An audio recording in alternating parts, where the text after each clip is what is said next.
Stoveleg Media, igniting conversation.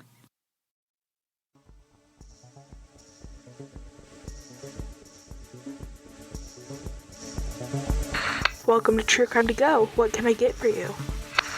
Here to shop for a musical instrument today, but can it be something really creepy and out of place? Pull up to the second window and we'll see you next crime. Welcome to True Crime to Go. I'm John here with Jamie. How's it going, sir? I'm a little bit on my heels from this one, John. Not sure how I really feel about it. Kind of creeps me out.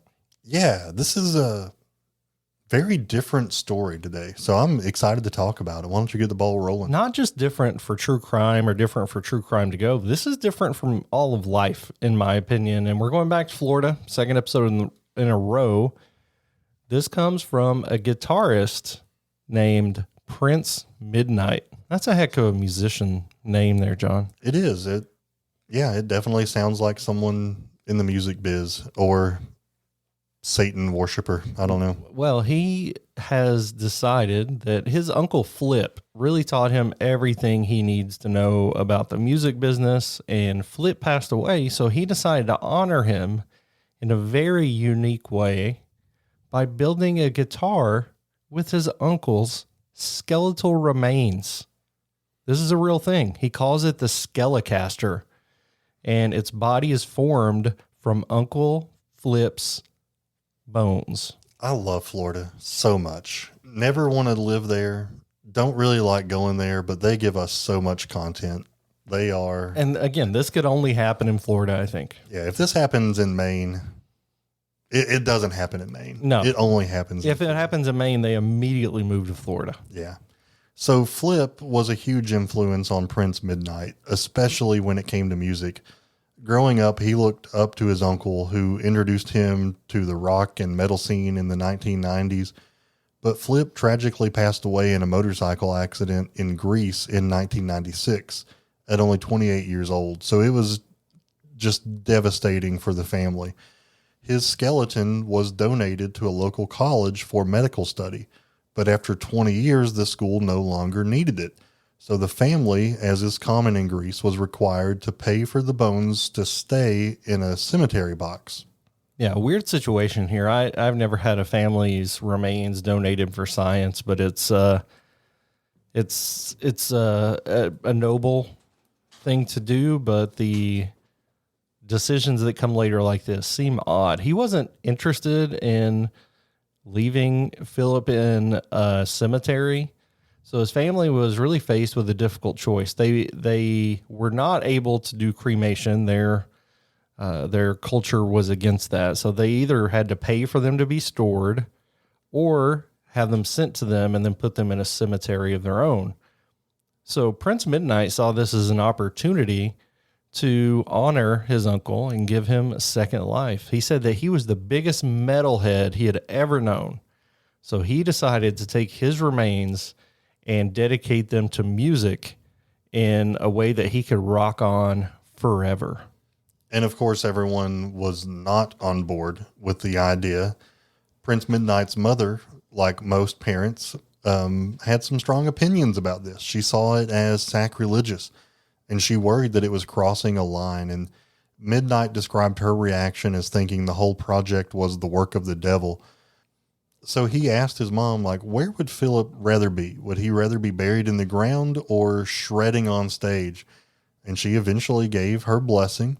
So he worked his uncle's skeleton into the guitar, and I love that he called it the Skelecaster. Yeah, she said he would definitely rather be shredding. This isn't a simple task. Guitar building is difficult enough, but using bones adds an entirely new layer of challenge, and it's not something there's a big precedent for. So he started with a discarded Fender Telecaster and incorporated Uncle Filip's bones.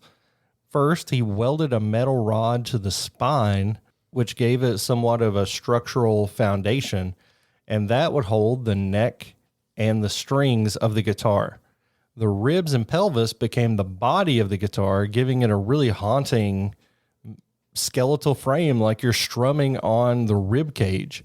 Midnight even attached the jack for the amplifier cord into Filip's hip bone. Talk about getting personal with your instrument. Yeah. So some of his friends would go on to say, like, you know, this is not going to produce the best sound quality, but to Prince Midnight, he didn't really care about the sound. It wasn't his goal to create a perfect sounding instrument. It was rather his goal was to give his uncle a chance to rock one last time.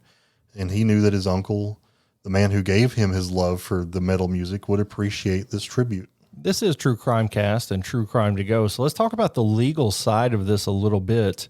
Using human remains isn't exactly the most conventional way to build a guitar or to make furniture. We've talked about a lot of serial killers who use human remains for everyday household items. There are laws around how handling human remains can be done. And in the case of the Skelecaster, Prince Midnight researched this before he did it, and it's fine. It does not violate any law as long as he never sells it. So he can't sell these human remains. But if you think about other things we do, John, when we have somebody cremated, we often will sprinkle their ashes somewhere so they can be somewhere that they always loved being or whatever. So there is some autonomy of what you can do with human remains, but this is something we haven't really seen before. Well, and I have seen, like, on documentaries and things, people are legally allowed to own bones and skeletons, but they have to be documented, because you never want an undocumented skull or an undocumented femur bone in your collection, because it's a question the police will ask is, well, where did that come from and how did you get it?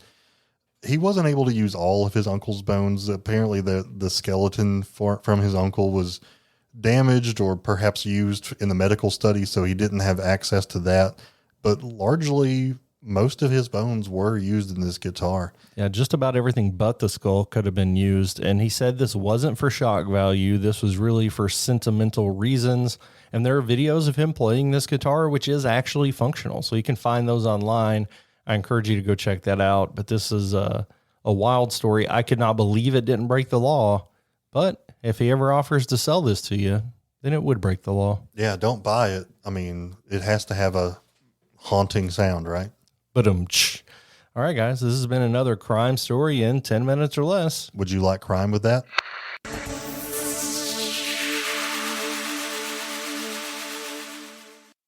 You've listened to True Crime Cast, distributed by Stoveleg Media. Check out stoveleg.com to find out more about your hosts and to find other podcasts to listen to. Stoveleg Media, igniting conversation.